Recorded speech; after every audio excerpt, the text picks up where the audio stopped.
বাংলা সাহিত্যের ইতিহাসে রঙ্গমঞ্চের ইতিহাস আমরা যদি দেখতে যাই, তো আমাদের রঙ্গমঞ্চের উদ্ভব কিভাবে হলো প্রথমে চলে যেতে হয়। তো আদি পর্ব দেখতে গেলে দেখব যে আধুনিককালে যে ইংরাজি স্টেজের প্রতিশব্দ রূপ বাংলাতে হচ্ছে রঙ্গমঞ্চ। স্টেজকে আমরা রঙ্গমঞ্চ বলি, নাট্যশালাও বলে থাকি। তো পাশ্চাত্য দৃষ্টিকোণ থেকে যদি আমরা দেখি, স্টেজের যে সংজ্ঞা সেটা হচ্ছে the space in which actors perform a play, usually a raised platform.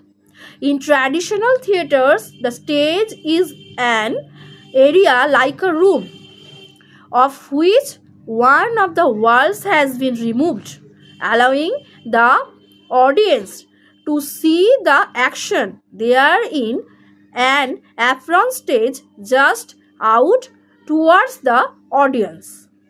পাশ্চাত্য স্টেজ শব্দ